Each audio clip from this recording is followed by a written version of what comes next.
लहू किसानों का बन के पसीना सींचता है धरती का सीना।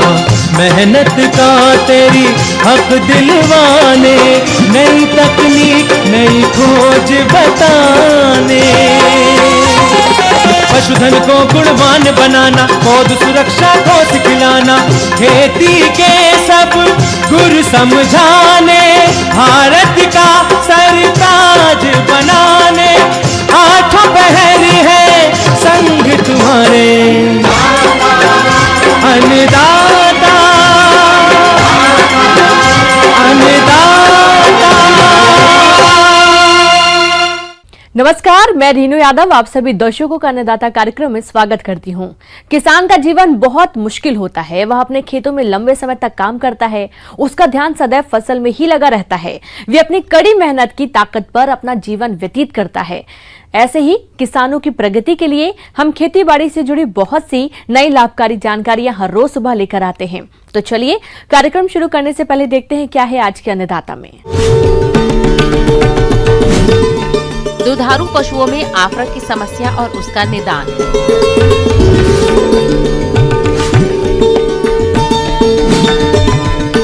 गाजर का बीजोत्पादन कर रहे सफल किसान से मुलाकात।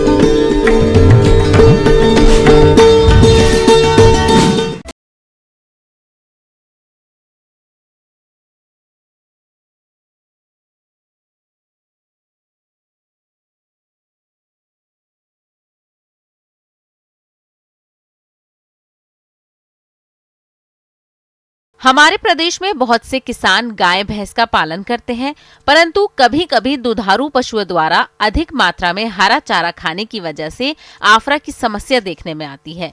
तो इस आफरा की समस्या से अपने पशुओं को कैसे बचाएं और यदि पशु को आफरा हो गया है तो उसका निदान किस तरह से करें, इस बारे में जानकारी दे रहे हैं नानाजी देशमुख पशु चिकित्सा विज्ञान विश्वविद्यालय जबलपुर के पशु वैज्ञानिक डॉक्टर देवेंद्र गुप्ता।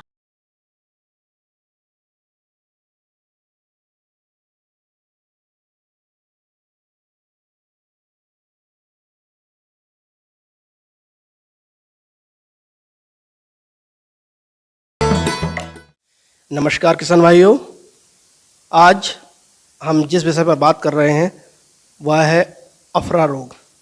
अफरा जैसा कि आप जानते हो इंसान में है, जानवरों में है, सब जगह।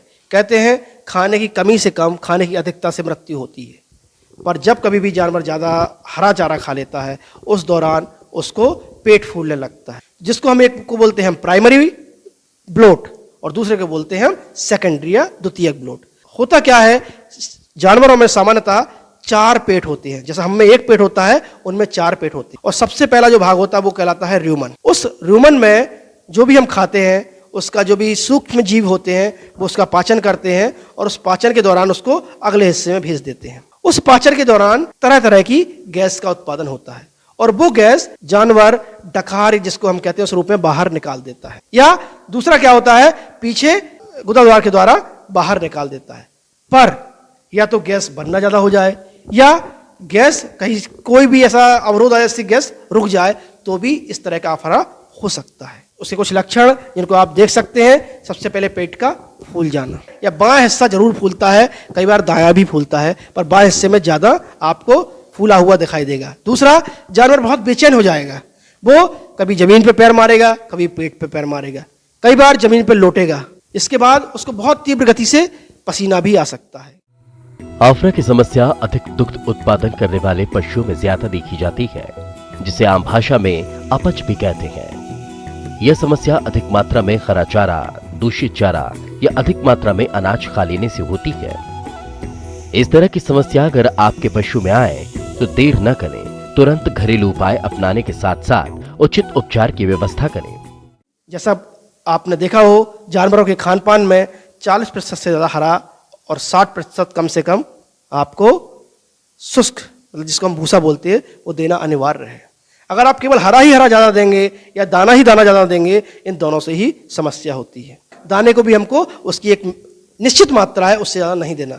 सामान्यतः ये कहा जाता है कि हमको लगभग 2 से 2.5 किलो दाना उसके जीवन यापन के लिए, या जिसको हम कहते हैं उसकी मेंटेनेंस, शरीर को मेंटेन करने के लिए, और जितना उसका उत्पादन होता है उसका भी वैज्ञानिक फॉर्मूला है, उसके तहत देना है कि हर लीटर पे आपको आधा किलो या 250 ग्राम, जो भी आप जिस तरह की नस्ल है आपकी, उस तरह से आपको दाना पानी देना है।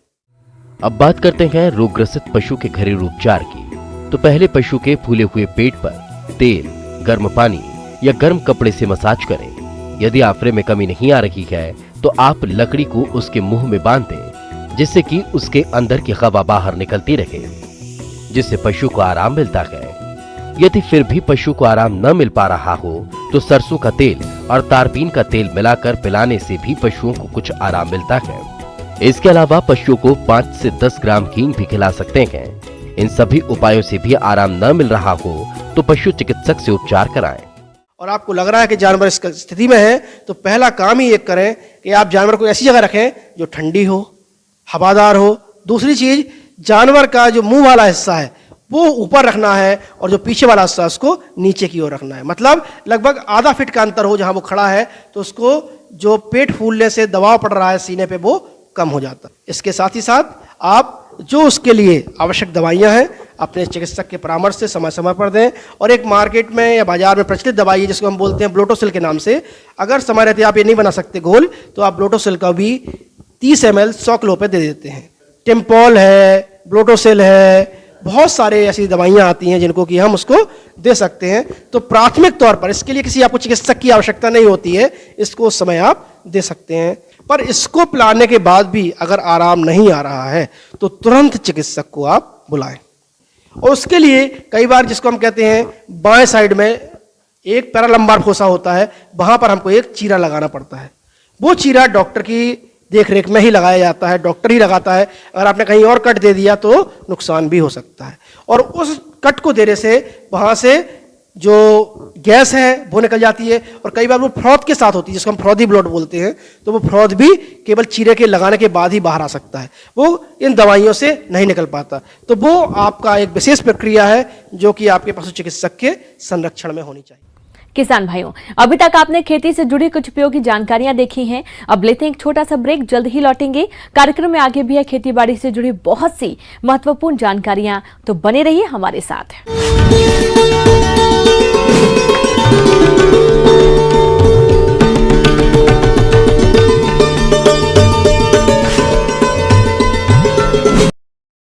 अपने हुए पराए, कई घर छोड़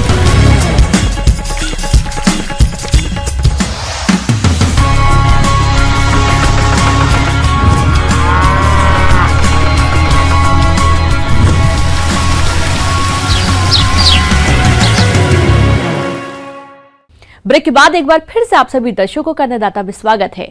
चलिए अब रुख करते हैं अगली कड़ी की ओर।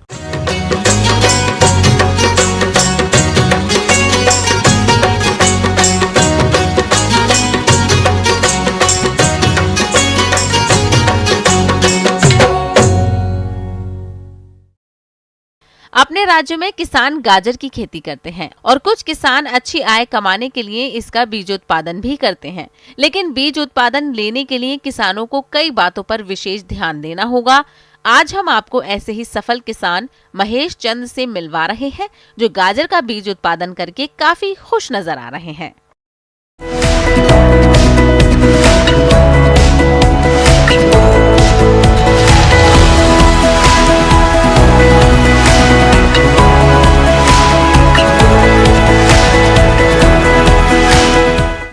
और मैंने एक गाजर का बीज तैयार किया। अब तो पहले मैं किसी से वो से मोल लेके आता था तो थोड़ा महंगा पड़ता था, इसलिए कृषि विज्ञान केंद्र उनसे जानकारी मिली तो उनकी देख रेख में ये मैंने पिछले साल से तैयार करने की मतलब स्टार्टिंग किया था। तो पिछले साल का मैंने खुद ने यूज करके देखा, अब की बार तो उसका बढ़िया प्रोडक्शन रहा है। गाजर एक ठंडे मौसम की फसल है। इसमें पौष्टिक तत्व, शर्करा, सुपाच्य रेशा, खनिज लवण, विटामिन होती है, जिसके कारण इसकी बाजार में मांग अधिक होती है और किसान को अच्छा मुनाफा मिलता है। कुछ किसान अधिक लाभ कमाने के लिए इसका बीज उत्पादन प्रमाणित संस्थाओं की देखरेख में करते हैं और कुछ किसान अपने स्वयं के काम में लेने के लिए बीज उगाते हैं। कुछ ऐसा ही कर रहे हैं ये किसान भाई, तो जानते हैं उनके अनुभव। लगाने की विधि बढ़िया खेत की जुताई उताई करके बढ़िया देसी खाद गोबर का डाला, वर्मी कंपोस्ट डाला और बढ़िया तरीके से 1/1.5 के ऊपर मैंने एक जो टुंडा बोलते हैं बीज को लगाने के लिए तो वो लगाया है, ड्रिप से लगा रखा है जी। और बढ़िया निनाण उनाण कटा के और बढ़िया तरीके से दवाई वाई की भी स्प्रे डाली थी एक दो पहले, कोई कीड़ा की कोई फंगीसाइड है। अब ये बस सही स्टेज पे, अब इसमें कुछ भी नहीं करने का, बस इसमें पानी और खाद यही देने का। 15-20 दिन में एक दिन पानी देना पड़ता है इसमें। खाद तो मैं ये जैसे NPK यही डालता हूँ। एक वाल 18 ईयर ज़मीन है तो इसमें एक बार मैं डालता हूँ 2 से 3 किलो, वो 1 महीना की पीड़ में एक बार। 4 से 3.5-4 महीने में तैयार हो जाएगा। किसान भाइयों, गाजर का बीज तैयार करने में खेत के चुनाव से लेकर भंडारण के पहलुओं को ध्यान में रखना बेहद जरूरी होता है, जैसे खेत का चयन, उन्नत किस्मों का चयन, प्रमाणित संस्थान से शुद्ध बीज को खरीदना, सही तरीके से बुआई करना, संतुलित मात्रा में खाद उर्वरक डालना, पृथक्करण, दूरी रखना। चूँकि गाजर पर परागित फसल होने के कारण आनुवांशिक रूप से शुद्ध बीज प्राप्त करने के लिए आवश्यक है।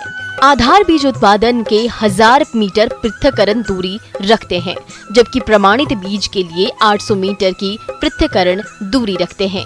खेत से अवांछित पौधों को निकालना, आवश्यकता अनुसार समय समय पर सिंचाई करना, कीट रोगों से बचाव के लिए सुरक्षा के उपायों को समय पर अपनाना, गाजर में पर परागण आवश्यक होता है। इसके लिए मधुमक्खियों को बढ़ावा दिया जाता है। इसके लिए जब फसल में फूल आना आरंभ होता है, उस समय मधुमक्खियों के 2 से 4 बक्से प्रति एकड़ की दर से रखे जाते हैं। किसान भाइयों, गाजर के बीज फसल की कटाई, बीज उत्पादन हेतु फूल वृंतों को समय से तोड़कर उनसे बीज निकालना ठीक रहता है। इसमें असावधानी बरतने पर बीज की उपज और गुणवत्ता में कमी आती है। गाजर में बीज की फसल कटाई हेतु मार्च से मई के महीने में तैयार हो जाता है। फसल को सुबह के समय काटना उचित रहता है। गाजर के फूल वृंतों को एक एक कर पकने की अवस्था में काटते हैं तथा 2 से 3 बार में सारी फसल की कटाई होती है। काटे गए फूल वृंतों को छाया में 5 से 7 दिन सुखाने के बाद गहाई और मड़ाई करके बीज निकालते हैं। 1 हेक्टेयर क्षेत्रफल में गाजर में 500 से 600 किलोग्राम बीज की औसत पैदावार हो जाती है। साफ किए गए बीजों को 7 से 8% नमी तक सुखाकर नमीरोधी थैलों में भरकर बीजों को नमी रहित ठंडे स्थानों पर भंडारण हेतु रखा जाता है।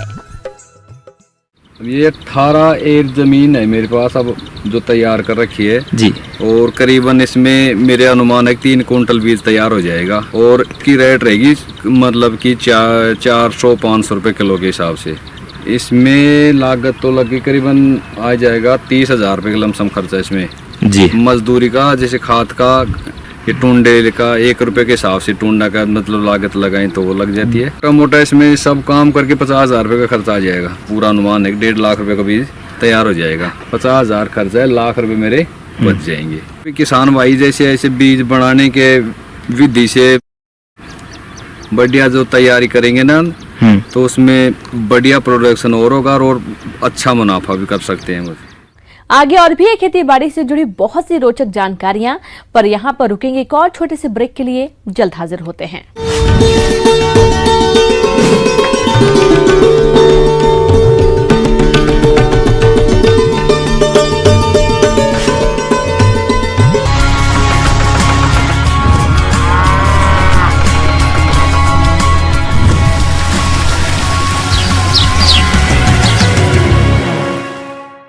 ब्रेक के बाद एक बार फिर से आप सभी दर्शकों का अन्नदाता कार्यक्रम में स्वागत है।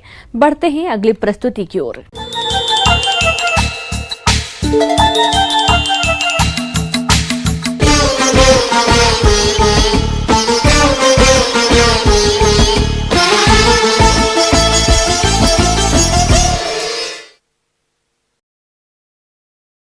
जायद मौसम में उगाई जाने वाली खाद्यान्न फसलों में मक्का का प्रमुख स्थान है और हमारे जो किसान भाई इसकी खेती करके अच्छा लाभ कमाना चाहते हैं तो वह इसकी बुआई के समय कुछ विशेष बातों का ध्यान रखें, जैसे उन्नत प्रजातियों का चयन, खेत की तैयारी और खाद उर्वरकों का प्रयोग व वैज्ञानिक तकनीक से बुआई इत्यादि। तो आप किस तरह से करें इन सभी कार्यों को, इसकी जानकारी दे रहे हैं कृषि विशेषज्ञ डॉक्टर CS सिंह।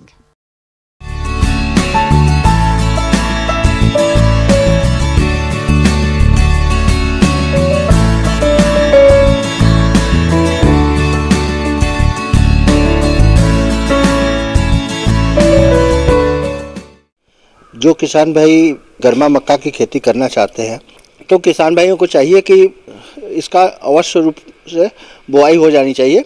किसान भाइयों को चाहिए कि इसके लिए वो 25 kg बीज दर का प्रयोग करें। और जो किसान भाई गर्मा मक्का लगाना चाहते हैं उसके लिए किसान भाई अगर वो विश्वविद्यालय से वो शक्तिमान 1, शक्तिमान 2, शक्तिमान 3 और शक्तिमान 4 नामक किस्म है उसका वो प्रयोग कर सकते हैं, या HQPM 1, HQPM 5 का वो प्रयोग कर सकते हैं। मालवी मक्का 2 भी इसकी एक अच्छी किस्म है जो मीडियम मैच्योरिटी की वैरायटी है, उसको भी वो गर्मा मक्का में लगा सकते हैं और अच्छा उत्पादन किसान भाई इससे प्राप्त कर सकते हैं। सर्वप्रथम चर्चा करते हैं इसकी खेती हेतु भूमि का चुनाव एवं तैयारी की। तो समतल भूमि, हल्की दोमट मिट्टी के साथ साथ उचित जल निकास वाली भूमि मक्के की खेती के लिए उपयुक्त है। पिछली फसल कटने के बाद मिट्टी पलटने वाले हल से जुताई 2 से 3 बार डिस्क हैरो या देशी हल से जुताई करने के बाद पाटा चलाकर खेत को समतल कर लेते हैं। मिट्टी जनित कीड़ों से बचाव के लिए 25 किलोग्राम क्लोरोपाइरिफास 5% धूल खेत में भुरकाव कर मिट्टी में अच्छी तरह मिला देना चाहिए। मक्के की खेती रिज बेड बनाकर करना उपयुक्त विधि है। किसान भाई जो बीज का प्रयोग कर रहे हैं, किसान भाइयों को चाहिए कि लगाने से पहले इसका बीजोपचार कर लें। वो 2 ग्राम बेविस्टीन नामक दवा से प्रति किलो सीड को अगर उसको ट्रीट कर देते हैं तो उससे रोग व्याधि की समस्या खत्म हो जाएगी। साथ में अगर किसान भाई एस्टोबैक्टर नामक नत्रजन जो फिक्स करता है उससे अगर उसको ट्रीट कर देते हैं तो वो नत्रजन को फिक्स करेगा, क्योंकि मक्का एक ऐसी फसल है जिसमें पोषक तत्वों की ज़्यादा उसको ज़रूरत होती है। तो अगर एस्टोबैक्टर से ट्रीट करके उसको लगा रहे हैं, 60 सेंटीमीटर की दूरी पे कतार खोलें और 20-20 सेंटीमीटर की दूरी पे पौधा से पौधा लगाएं, ताकि प्रति हेक्टेयर उनको 84,000 पौधा कम से कम मिल सके। के लिए किसान भाइयों को चाहिए कि जिस समय वो खेत तैयार कर रहे हैं उसी समय किसान भाइयों को 5 या 10 टन सड़ी गोबर की खाद या कंपोस्ट अगर मिल जाता है तो उसको खेत में भली भांति मिला के खेत तैयार करें। और जिस समय बुआई कर रहे हैं तो उस समय किसान भाइयों को चाहिए कि 150 किलोग्राम नत्रजन, 60 किलोग्राम स्फूर और 40 किलोग्राम पोटास में से स्फूर और पोटास की पूरी मात्रा और जो 150 किलोग्राम नत्रजन है उसका 1/3 मात्रा बुआई के समय प्रयोग करें। और बची हुई 2/3 मात्रा को 2 भाग में विभक्त करके जब पौधा घुटने के आकार का पहुंच रहा है और नरमंजरी की अवस्था में रहता है उस समय प्रयोग करें, तभी उनको अच्छा उत्पादन प्राप्त होगा। खरपतवार की समस्या से निजात पाने के लिए किसान भाइयों को चाहिए 2 किलोग्राम एट्राजीन नामक रासायनिक दवा बाजार में उपलब्ध है, उसका वो प्रयोग करें, है ना। उसको 500 से 600 लीटर पानी में घोल के प्रति हेक्टेयर की दर से बुआई के दूसरे या तीसरे दिन खेत में प्रयोग कर लेने से खरपतवार से उनको निजात मिल जाएगी और उनको अच्छा उत्पादन प्राप्त होगा। और किसान भाइयों को चूँकि गर्मा मक्का लगा रहे हैं तो सबसे ज़्यादा महत्वपूर्ण इसमें सिंचाई है। सिंचाई का वो विशेष तौर पे ध्यान रखें, खासकर जब पौधा सीडलिंग स्टेज का रहता है उस समय पानी की कमी नहीं होनी चाहिए। जब पौधा घुटने के आकार का पहुंचता है उस समय चूँकि आपको खाद भी देना है ना, नाइट्रोजन का, तो इस समय ज़रूर सिंचाई उस समय देना चाहिए, है ना। और किसान भाइयों को चाहिए कि जब सिल्क वाली अवस्था आती है, टैसलिंग से नरमंजरी से मूछ निकलने की अवस्था होती है, उस समय सिंचाई का प्रयोग करें ताकि इसके अंतराल में ज़्यादा अंतर ना आ पाए और अच्छे तरह से फर्टिलाइजेशन हो पाए। और दाना भरते समय अगर खेत में वो हल्का नमी वो बनाए रखेंगे तो दाने पुष्ट भरेंगे और किसान भाइयों को अच्छा उत्पादन प्राप्त होगा।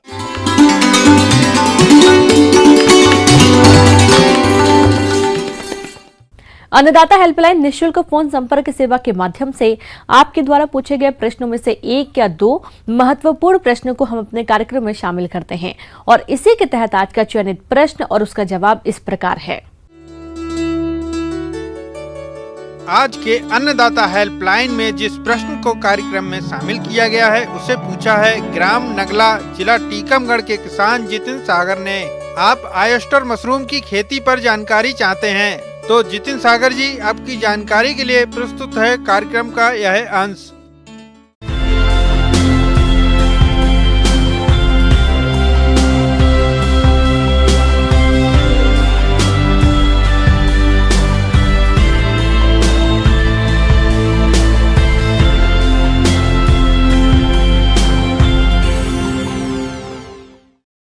मैं आप सभी को, जो हमारे किसान भाई जो जिनके पास ज़मीन नहीं है, उनके लिए किस तरह से वो घर बैठे रोज़गार कमा सकते हैं, किस तरह हमारी कृषक महिलाएं रोज़गार कमा सकती हैं, उसके लिए मैं आपके लिए एक विकल्प के रूप में ऑयस्टर मशरूम उत्पादन को लेकर आई हूँ। तो चलिए जानते हैं ऑयस्टर मशरूम के बारे में। ऑयस्टर मशरूम क्या है और कैसे उगाया जाता है। मशरूम उगाने के लिए हमें एक खाली कमरा चाहिए, चाहे झोपड़ी नुमा कमरा हमें खाली बना लें या फिर हमारे घर में कोई अनुपयोगी कमरा है तो उसको साफ़ सुथरा कर लें, उसको पूरी अच्छी तरह से सफाई करके चूना से पोत लें, तो उस कमरे का अपन उपयोग कर सकते हैं। किसान भाइयों, यदि हम ऑयस्टर मशरूम की उन्नत किस्मों की बात करें तो इसमें प्रमुख हैं प्लूरोटस सुडोर काजू, प्लूरोटस फ्लोरिडा, प्लूरोटस फ्लेविलेटिस। आप इनमें से किसी भी किस्म का चयन कर मशरूम का उत्पादन कर सकते हैं। तो अपन क्या करेंगे कि इसकी तैयारी करनी पड़ती है। तो तैयारी करने के लिए हमें, तो ऑयस्टर मशरूम के लिए हमको बेस के रूप में, चाहे वो धान का पैरा हो या फिर गेहूं का भूसा हो, उसका उपयोग किया जाता है। भूसा को उपचारित करना रहता है। ऐसा करें कि इसके लिए हम फॉर्मेलिन और बेविस्टिन पाउडर का उपयोग करते हैं। 40 लीटर पानी लिया तो उसमें हमको 125 ml हमें फॉर्मेलिन डालना है और हमें 7.5 ग्राम हमें बेविस्टिन पाउडर डालना है। और ये जो हमारा पानी हमारा तैयार है, घोल जो तैयार है, इसमें हम 10 किलो भूसा को फुला देंगे और कम से कम 12 घंटे इसको फूलने देंगे। इसके बाद जब 12 घंटा आपका फूलने के समय हम इसको ऊपर से, जैसे जिस भी हमने टब में या नाद में इसको फुलाया है, उसको ऊपर से किसी पन्नी से या बोरी से ढक देंगे। उसके बाद हम 12 घंटे के बाद जब इसको हम निकालेंगे, किसी टोकरी में निकाल लेंगे ताकि जो पानी है पूरा अच्छी तरह से निथर जाए, और फिर किसी साफ़ सुथरी फर्श पे या पन्नी पे इसको फैला देंगे ताकि परत में, जिससे इसका जो अतिरिक्त जो मॉइस्चर इसमें चला गया है वो अतिरिक्त मॉइस्चर उड़ जाए। किसान भाइयों, ऑयस्टर मशरूम के स्पॉन की बिजाई करने के लिए भूसे में 68 से 70% नमी का होना आवश्यक होता है और इसके अच्छे उत्पादन के लिए 100 किलोग्राम भूसे में 3 किलोग्राम स्पॉन मिलाना जरूरी होता है। फिर अब हमें पन्नी भरनी है जिसमें हमें मशरूम की बिजाई करनी है। और पन्नी आप किसी भी दुकान से आसानी से, आप उस दुकानदार को बोलें कि हमें 5 किलो वाले शक्कर की पन्नी चाहिए तो वो लोग दे देते हैं। थोड़ी हल्की मोटी रहती है पन्नी, तो उनको बोलिए थोड़े मोटे गौज की पन्नी दे, तो 5 किलो वाले शक्कर की तो वो देते हैं। तो आप उसको क्या करेंगे कि उसको उसमें आप एक परत, मतलब 3 से 4 सेंटीमीटर का आप भूसा बिछा लें। उसके ऊपर आप एक परत आप बिल्कुल दीवार से सटा के, पन्नी की दीवार के सटा के आप एक परत आप बीज डाल दें, मशरूम का स्पान डाल दें। फिर आप फिर से एक परत भूसा डालें, फिर स्पान डालें। ऐसे करके आप 3 परत आप स्पान डालेंगे और 4 परत आपकी भूसा की होगी। फिर आपने रबर बैंड से उस भूसा के पन्नी का मुंह आपको बंद कर देना है। अब जब इस तरह से आपकी पन्नी भर के तैयार हो गई तो आप ये ध्यान रखें कि इसमें आपको छेद बाकायदा करना है। तो आप किसी पेन की सहायता से या किसी नोक वाली चीज़ की सहायता से पन्नियों में सभी दिशाओं में सभी तरफ छेद कर दें, जिससे कि पूरा उसमें वायु का संचार भी हो और अच्छे से अपना मशरूम अच्छे से उगे। इसके बाद ऑयस्टर मशरूम उत्पादन गृह की अच्छी तरह से सफाई कर लेना चाहिए, जिससे कि मशरूम में किसी भी तरह की बीमारी न फैले। इसके अलावा मशरूम गृह का तापमान 23 से 25 डिग्री सेंटीग्रेड होना चाहिए और आर्द्रता 70 से 85% तक बनाएं, जिससे कि ऑयस्टर मशरूम का विकास अच्छे प्रकार से हो सके।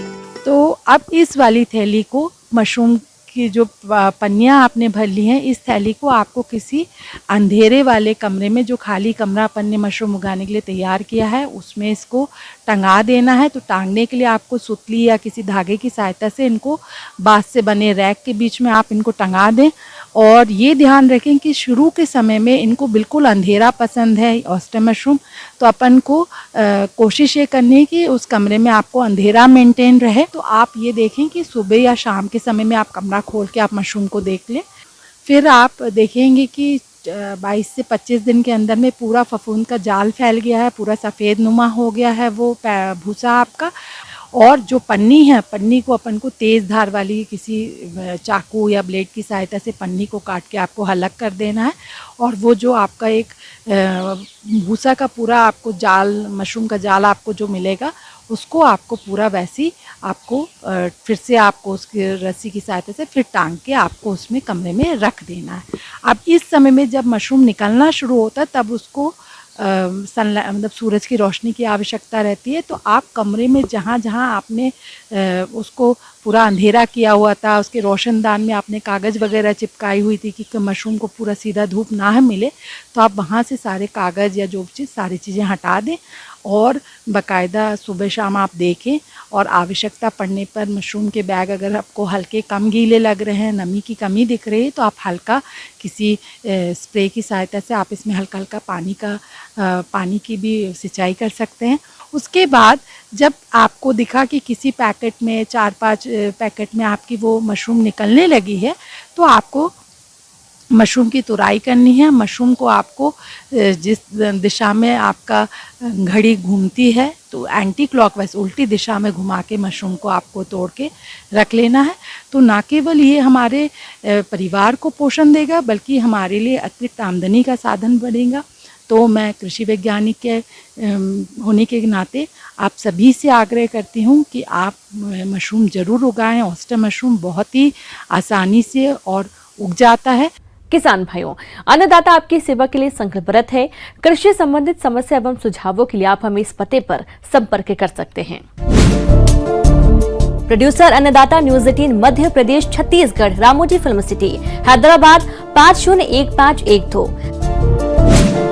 साथ ही आप हमें ईमेल भी कर सकते हैं। हमारा ईमेल है p18annadatamp@nw18.com। और इसके अतिरिक्त आप हमें निःशुल्क हेल्पलाइन नंबर 180041922155 पर सोमवार से शनिवार सुबह 10 से शाम 4 बजे के बीच संपर्क कर सकते हैं। किसान भाइयों, अब समय हो रहा है आपसे विदा लेने का, तो हमारी अन्नदाता टीम को दीजिए इजाजत। कल फिर आपसे मुलाकात होगी कृषि संबंधित कुछ और महत्वपूर्ण जानकारियों के साथ। नमस्कार।